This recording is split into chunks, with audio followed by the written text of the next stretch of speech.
નમસ્કાર વિદ્યાર્થી મિત્રો, સ્વાગત છે તમારું એકવાર ફરીથી અમારી યુટ્યુબ ચેનલ સ્ટડી વિથ જનમ શર્મા. તો વિદ્યાર્થી મિત્રો, આપણે છેલ્લા વિડીયોની અંદર સ્વાધ્યાય 1.1નો દાખલા નંબર 4, 5 અને 6 જોયો હતો. હવે આજે આપણે સ્વાધ્યાય 1.2 જોવાનું છે. તો સ્વાધ્યાય 1.2ની શરૂઆતનો પહેલો પ્રશ્ન આપણો છે કે સાબિત કરો કે વર્ગમૂળમાં 5 એ અસમય સંખ્યા છે. તો અહીંયા આગળ આ દાખલો એક એવો દાખલો કહી શકાય કે જે એક્ઝામમાં પૂછાઈ શકે છે અને આ સમ માટે થોડી તમારે વધુ મહેનત પણ કરવી પડશે. તો શરૂઆત કરીએ વિદ્યાર્થી મિત્રો આપણા દાખલાની કે ધારો કે વર્ગમૂળ 5 સમય સંખ્યા છે. આપણે અત્યારે એવું માની લઈએ કે આ વર્ગમૂળ 5 એ કેવી સંખ્યા છે? સમય સંખ્યા છે. હવે આપણે સમય સંખ્યા માની લીધી, તો સમય સંખ્યાનું કોને કહેવાય? તો સમય સંખ્યા એવી સંખ્યાઓને કહેવાય કે જેને આપણે P/Q સ્વરૂપમાં લખી શકીએ. એટલે કે વર્ગમૂળમાં 5 બરાબર આપણે શું લખતા હતા? P/Q લખતા હતા, પણ અહીંયા આપણને રકમમાં A/B કીધું છે તો A/B લખી દેવાનું. હવે આની નીચે કંઈ ના હોય એટલે 1 હોય. ચલો હવે આપણે ક્રોસ ગુણાકાર કરી દઈએ. તો આ અહીંયા આગળ ગુણાકારમાં છે, બરાબરની આ બાજુ જશે તો ભાગાકાર, એટલે કે આપણે બીને બરાબરની આ બાજુ લઈ દો તો A બરાબર B વર્ગમૂળમાં 5. ચલો હવે આને આપણે વ્યવસ્થિત લખી દઈએ કે A બરાબર વર્ગમૂળમાં 5 B. આટલું થઈ જાય પછી આપણે શું કરવાનું? આ તો ચોકડી ગુણાકાર કર્યો આપણે. હવે ચોકડી ગુણાકાર કરી દીધા પછી લખવાનું કે બંને બાજુ વર્ગ કરતા, બંને બાજુ એટલે કે બરાબરની બંને બાજુ વર્ગ કરતા. ચલો તો A નો વર્ગ બરાબર વર્ગમાં 5 B નો વર્ગ. તો આપણે કરી દઈએ એમના વર્ગ. તો A નો વર્ગ A નો 2 ઘાત વર્ગમાં 5ની 2 ઘાત એટલે 5 પોતે અને B ની 2 ઘાત થશે. ચલો હવે અહીંયા આપણે થોડું એક સેન્ટેન્સ લખવાનું છે કે અહીં આપણે લખીશું કે અહીં 5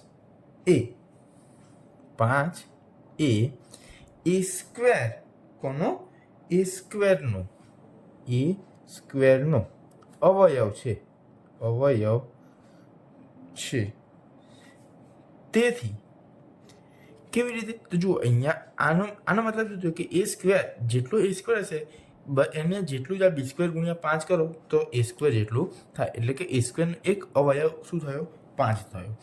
એટલે અહીંયા આપણે એવું લખ્યું કે 5 એ A સ્ક્વેરનો એક અવયવ છે. માટે પ્રમેય. હવે પ્રમેય 1.2 શું કહે છે? તો પ્રમેય 1.2 મુજબ શું છે? તો 1.2 મુજબ પ્રમેય 1.2માં એવું કહે છે કે જો આ 5 એ A સ્ક્વેરનો અવયવ હોય તો 5 એ A નો પણ અવયવ હોય.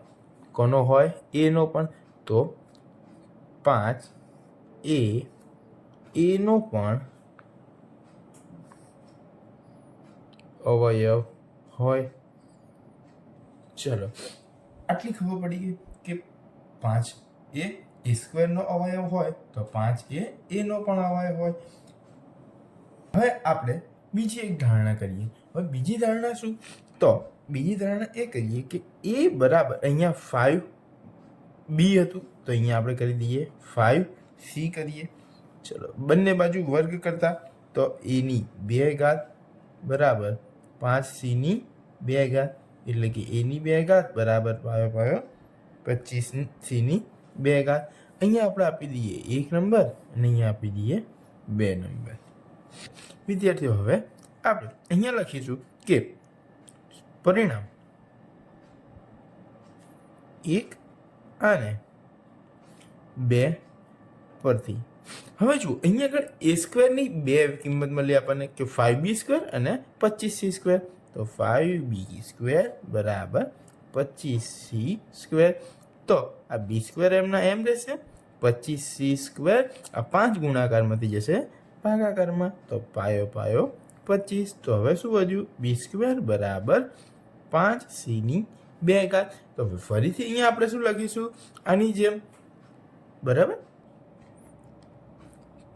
5 એ b² નો અવયવ, b² નો અવયવ છે. માટે પ્રમેય 1.2 મુજબ 5a બીનો પણ અવયવ છે. હવે આ એ અને બી બંને સંખ્યા કેવી હતી? તો બંને સંખ્યા અવિભાજ્ય છે. કેવી સંખ્યા છે? એ અને બી અવિભાજ્ય સંખ્યા છે. ચલો, અવિભાજ્ય સંખ્યા હોય તો તેમના સામાન્ય અવયવ હંમેશા એક જ થાય. પણ અહીંયા આપણે જોયું કે એમના સામાન્ય અવયવ શું આવે છે? અહીંયા બીનો 5 આવે છે અને એનો પણ 5 આવે છે. માટે અહીંયા બંનેના અવયવ સરખા થાય છે. માટે આ બંને સંખ્યા અવિભાજ્ય સંખ્યા નથી. એટલે આ વર્ગમૂળમાં 5 એ અસમમિત સંખ્યા છે. હવે વિદ્યાર્થી મિત્રો આપણે દાખલા નંબર 2 જોઈશું. તો વિદ્યાર્થી મિત્રો આપણો દાખલા નંબર 2 છે કે સાબિત કરો કે 3 + 2 વર્ગમૂળમાં 5 અસમમિત સંખ્યા છે.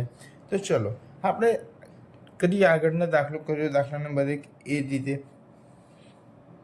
તો દાખલા નંબર 1 કર્યો એ રીતે કરીશું. પણ સૌ પહેલાં આપણે શું કરીશું કે ધારીશું. ધારો કે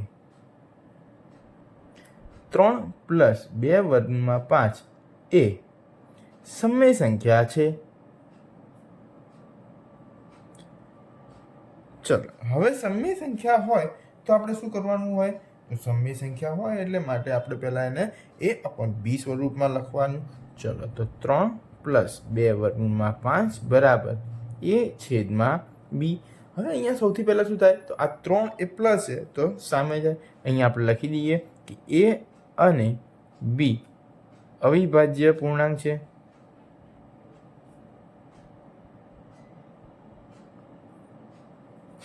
ચલો, માટે અહીંયા આગળ શું રહેશે? 2 વર્ગમૂળમાં 5 બરાબર a/b. આ પ્લસ છે તો સામે ગયા -3. એના છેદમાં કંઈ ના હોય એટલે 1. ચલો, માટે હવે અહીંયા આગળ 2 વર્ગમૂળમાં 5 એમના એમ.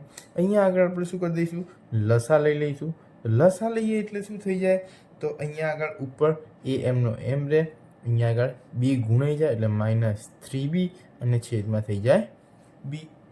આ 2 એ ગુણાકારમાં છે તો બરાબરની આ બાદ જશે તો ભાગાકારમાં. માટે વર્ગમૂળમાં 5 બરાબર a-3 ગુણ્યા b છેદમાં અહીંયા આગળ 2b થઈ જશે. ચલો, હવે બંને બાજુ આપણે બરાબરની બંને બાજુ આપણું કંઈ થતું છે નહીં.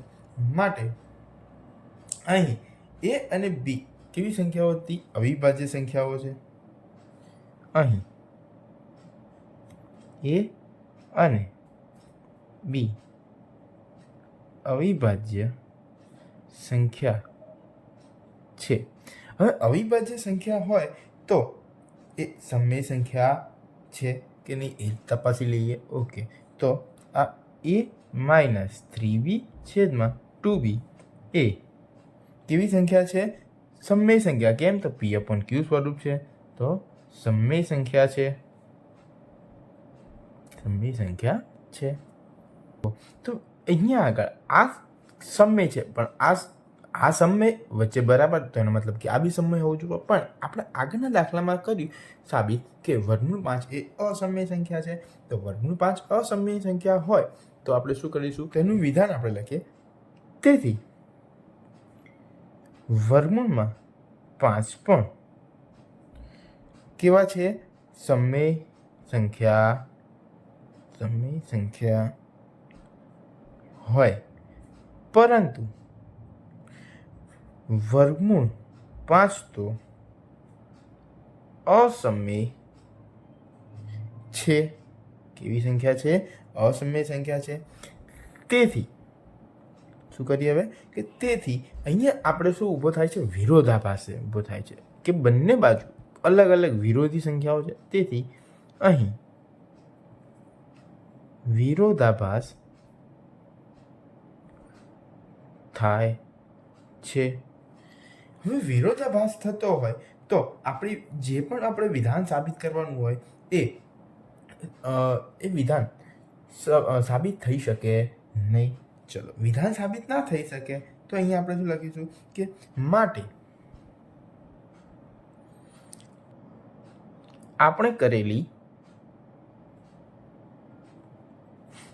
ધારણા, આપણે શું ધારણા કરી હતી, તો આપણે ધારણા કરેલી કે 3+2 √ 5 એ કેવી સંખ્યા છે, સમય સંખ્યા છે એવી ધારણા કરી હતી. આપણી શું પડી, ખોટી. આની પહેલી જ ધારણા કરી હતી કે ધારણા 3+2 √ 5 સમય સંખ્યા છે, સમય સંખ્યા છે તે ખોટી છે.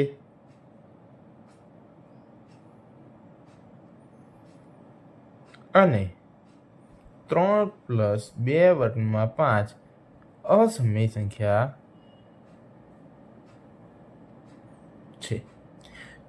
તો વિદ્યાર્થી મિત્રો, આશા રાખું છું કે તમને આ દાખલામાં સમજ પડી હશે. જો દાખલામાં સમજ પડી હોય તો વિડીયોને લાઈક કરો, શેર કરો અને ચેનલને સબસ્ક્રાઈબ કરો. હા.